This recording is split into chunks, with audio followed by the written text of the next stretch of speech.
David Farrow is just off the red eye from Los Angeles. I hope it doesn't impede his abilities, but he is the world record holder, Guinness record holder for memory. He has memorized an astonishing 59 decks of cards, 3,068 cards in sequence, and he says it's not an innate talent. He wasn't born with this. David, come out and tell us how we can all do that trick. Thank you very much. It's an honor. So yes, Moses is right. I just did a red eye from LA, so this is a new experience for me, and that's wonderful. What I want to show you today is, I want to start off actually with a little memory technique. Who here, by a show of hands, has ever heard of the concept of memory techniques? Have you ever heard that phrase? Okay, so we actually have about half the audience. And that's actually a tremendous improvement. When I first started learning memory techniques, you might have found maybe 1 or 2% of people actually knew what a memory technique was. There are techniques, sometimes they're called brain hacks, that allow us to kind of trick our brain into memorizing things, and I actually have one right behind me. It's my company logo. My last name happens to be Farrow. I want you to know I'm not Egyptian, right? But just like the Geico Gecko and the Aflac Duck and other different corporate logos, I've had a tremendous success by doing a little play on words with my last name. And I just find it so ironic that Moses even invited me to the show. It took a little while to sink in, right? Yeah. All right. So let's take a little trip down memory lane. I'm going to show you some things that hopefully will make you think differently about your memory. And this is the Math Morning, so we're actually going to talk about memorizing numbers, including pi. There's some great world records about memorizing pi. So going down memory lane, the first thing I want to teach you is a simple trick to improve your memory. I want everyone to take a second and look up. Oh, when I look up, I see the lights. Look up for just a second. Have you ever done that naturally when somebody asks you a question? Right? Everyone's nodding their head. Excellent. So let's say, for example, somebody asks you for directions and you don't have, GPS, or somebody asks you what your car looks like, something like that. You stop for a second and go, and you look up for a second. I want you to think about that because that is your natural reaction for memory. But unfortunately, a lot of systems, including the education system as well, really trains us out of that, right? What's the first thing a teacher says in the middle of an exam? Look down at your page. Now, they said that in a very loud voice to me because I was actually diagnosed with ADHD and dyslexia when I was a kid. So I was the class clown. I was the one, thought least likely to succeed academically and intellectually. But really, I just had to learn a different way. And I went on a quest to discover everything I could about memory. And I'm going to share with you some of those things. But I want you to keep remembering that concept of looking up. All right, so we're going to do a memory exercise here. I want everybody in this room to memorize this list perfectly. Oh, all of a sudden I'm getting people more nervous than the math guy did. So let me give you a few hints on how to do this. First of all, your brain does not like abstract objects. What I mean by abstract objects are things that don't have a weight, a depth, a color, a feel. If I were to walk up here and say my name is Chair, even though it's a weird name, you'd be much more likely to remember it than the word Dave, right? Because it's a physical thing, it has weight, it has depth, it's an object. Your brain latches onto that, just like the corporate symbol. What was my last name again? It's working already. Okay, so if we're going to memorize this list, we got to turn it into something that we can visualize. So we have a cat, a watermelon, a lake, a bunny rabbit. This was actually randomly created by a computer. It was done in a memory lab. We did a double-blind neuroscience study on my system in McGill University. So this is one of the lists that we used. But if I turn this into something that's easier to remember, you want to play a little game with me and maybe improve your memory along the way? All right. So if I want you to memorize this list, here's how I'm going to go about it. I'm going to take each one of these words, I'm going to turn them into images and make it interesting. It's got to be wild. It's got to wake up your brain, right? Especially first thing in the morning. So we have a cat, a watermelon, and a lake. That's kind of boring. But if I saw a cat pushing a watermelon out of a lake, how long do you think you'd remember that for?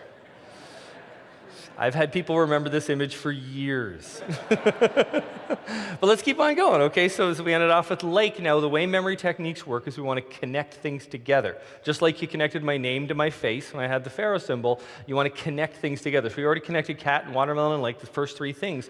So now we have lake kind of dangling there. We want to connect something to it. And the next one is a bunny rabbit. So no, I did not throw a bunny rabbit into a lake for your amusement. Any PETA people, you can sit down. We actually found this little guy. Isn't that cute? He dresses up every Easter and I guess scares the fish by looking like an Easter bunny. So now we have cat, watermelon, lake, and bunny rabbit. After that is ketchup, and I have a neat image for that. This is an internet thing called a dunny, and it's covered in ketchup. No? No, not good enough? All right, you can use your imagination if it doesn't work for you. The next one after ketchup is water tower. Now, do you think I was able to find a picture of a water tower in the shape of a ketchup bottle? Do you think that's possible? Check this out. This is a real water tower in the shape of a ketchup bottle. I think that's really, really fascinating. Okay, so after water tower, we have a teapot. And you think I found a water tower in the shape of a teapot? You should know by now that I already have. So this is a water tower teapot, and I had to search quite a ways for that. So where are we at right now? What's in the list? We start off with what? Cat, watermelon, lake, bunny rabbit, ketchup, water tower, teapot. 5, 6, 7. So that's 7. That is the limit, right? That's the human limit of memory. We know that, right? We can't go any further. Does your brain hurt yet? No, I keep on going? Okay. All right, so after teapot is UFO. This is just the list I was given. So I actually found a UFO teapot. Isn't this cool? I love it, right? And then after UFO was a boat. I had a little difficulty with this image. I would picture maybe a UFO abducting a boat, but we had someone make a boat UFO thing, but that'll stick in my mind. I like that. All right, so now we have a boat, and we want to connect the next thing to it, which was a tree. So I would picture a tree growing inside a boat or something like that. But I actually found this amazing image of a tree that kind of looks like an old ship. Isn't that amazing? All right. So now after tree, we have an ice storm. So check out this. We have a tree covered in ice. You can also picture all sorts of beautiful imagery of ice storm. So where are we at now? Well, I'm going to go till the end before we do a big reveal here. Now, after ice storm, we also have a computer. So I found a computer covered in ice. This is actually, I believe, in Montreal, and once a year they do this big festival where they make an ice hotel, and this was an ice computer. Isn't that awesome? All right. Now, after computer, we have a computerized shoe. Now, I know there's a lot of crazy fashions out there, but would any women in this audience be willing to wear these? No?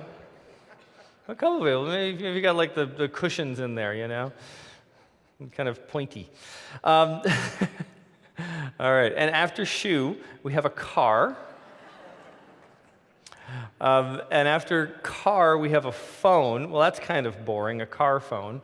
Kind of shows my age. I remember car phones. But this is my favorite one for car phone. Well, the funny thing is I do this talk at colleges. I show them this image, and they go up to me and they go, "That's not a phone. Where's the touch screen?" And I'm just like, you will never know the amazing relationship between a pencil and a cassette tape. Yes. All right, so we're almost near the end here. We have phone. No, nobody's head hurts, right? We're still having fun? Okay. After phone is dog. So I would picture something crazy like a dog tearing apart a phone. You tell me if this image is okay, it's friendly here. Dog and phone. All right. And the last one is dog and alligator. Of course, all the guys in the audience are like, yeah, fight, dog and alligator, right? Well, the neat thing about memory techniques is you can use your imagination. You can be as crazy as you want. So you don't have to be restricted by what I show. But I wanted to show something cutesy. So I have a dog and an alligator costume. Actually, I wanted, this is one of my favorite ones. Check this out. Like at first you think something's going on, and then you realize it's a costume, right?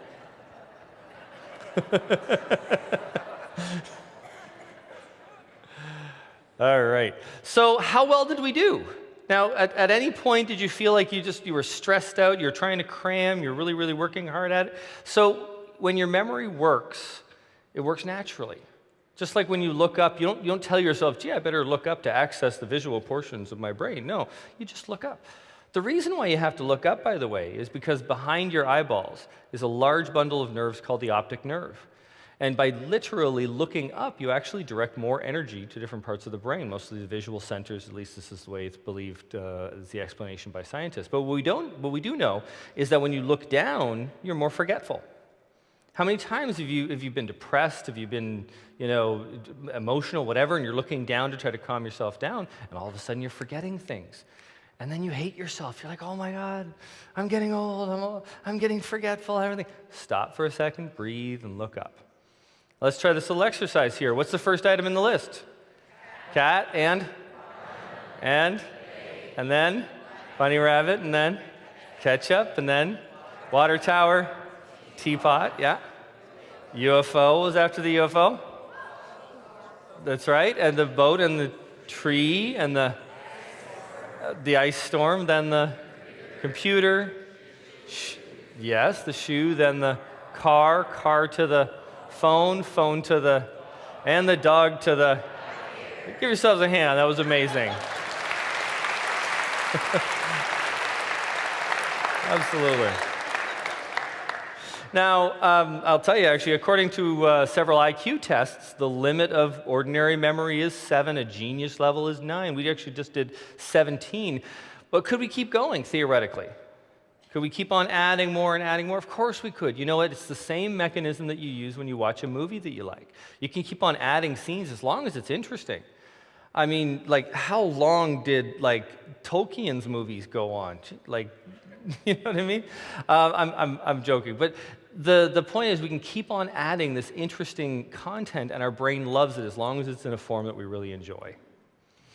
All right, so what I want to do is talk to you a bit about how to memorize numbers and about a project that we're doing for students. So right now you know how to memorize lists of objects, but in order to memorize things that are not ordinary lists of things you can visualize, we have to use a code, and this is a number code. So on the left is a color code that's something I came up with, and the phonetic code is something that's a little bit older that people use for memory techniques for a long time. Essentially what we do when we memorize numbers is we turn these numbers into, say, sounds, and then turn those into words, and then all of a sudden we can remember whole sentences and memorize all the numbers that we want. And there's some records for people memorizing 50,000 digits of pi and things like that. So I want to show that for just a second. I want to tell you that I've had a lot of success with this, but this is real milestone here, being at Idea City. I've been on television a lot for memory programs. This led to me starting my own PR firm, but I really hadn't gotten it out there because we haven't reached students. I've been going to colleges and universities. I've been going to talks like this, and I was still encountering people who were in high school and junior high and elementary school, and they just wanted to learn these memory techniques. So what we did is we created what are called memory tournaments.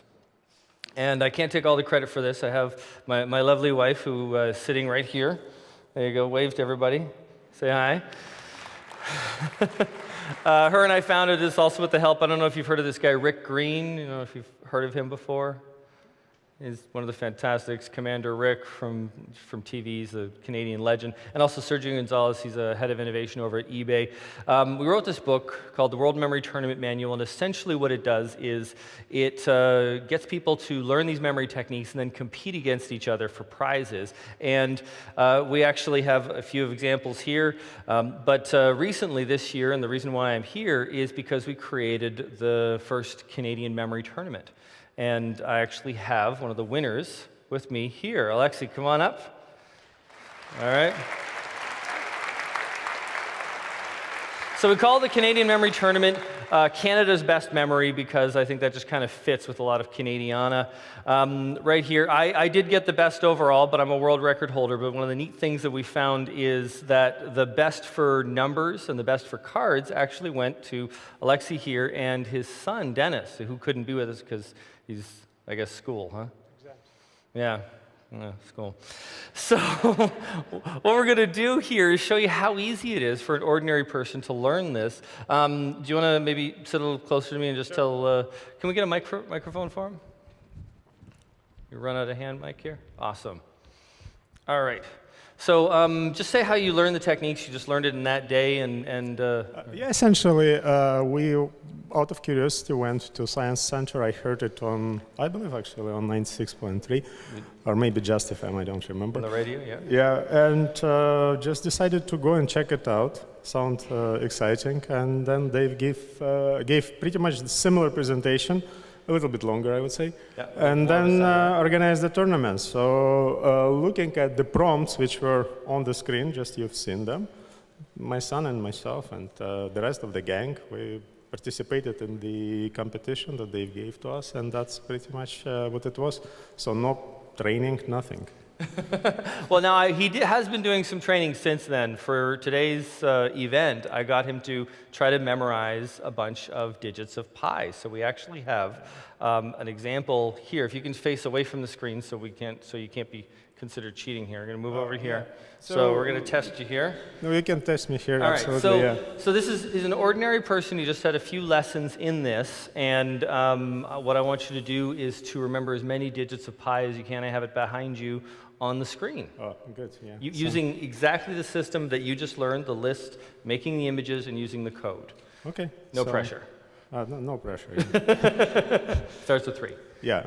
So, yeah, I remember. It's 3, 1, 4, 1, 5, 9. That's I remember. And then 2, 6, 5, 3, 5, 9.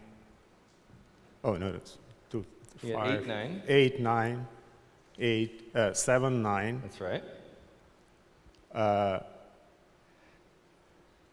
8, 4, 6, 2, 6, 4, 3, 3, 8, 3, 2, 7, 9, 5, 0, 2, 8, 8, 4, 1,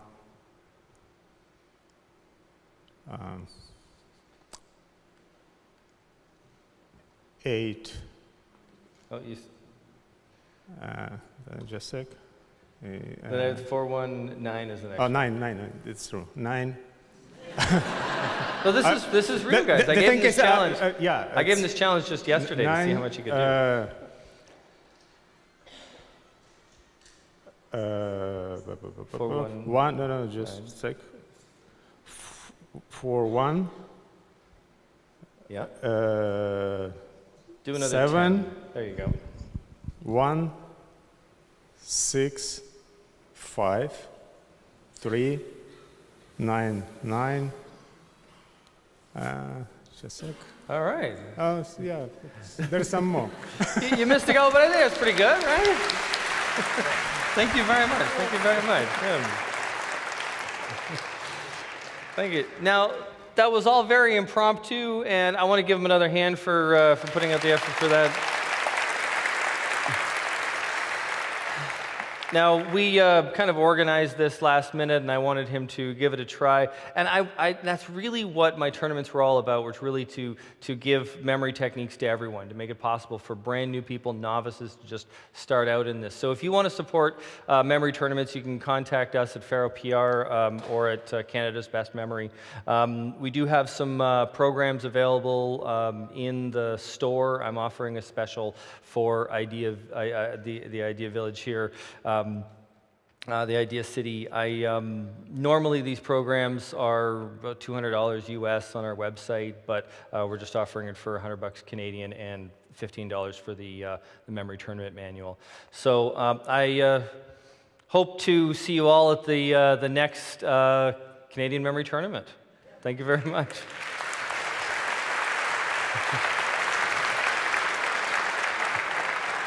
David, I have a question to ask you.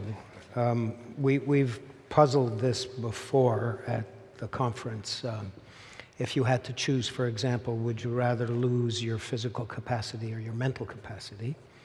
And we know that when you lose your memory, you lose yourself. You lose your mind, you lose yourself. So I'm wondering, these techniques of yours, can they be helpful in the campaign that we all have to wage against dementia and Alzheimer's? Oh, absolutely. In fact, there's never been more evidence of it than today. Now, I will say, if you want to judge what the right kind of brain training is, I would, as an expert, I got to say, stay away from just the repetitive games.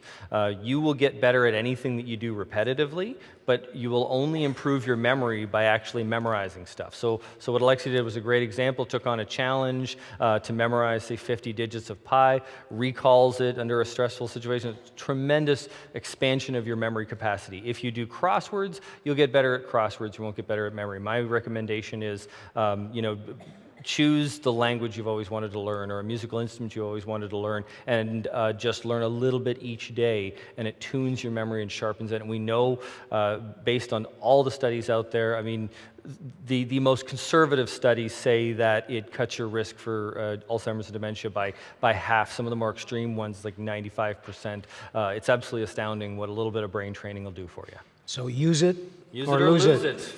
All right, a lesson for all of us. We have an abiding interest in longevity and radical life extension.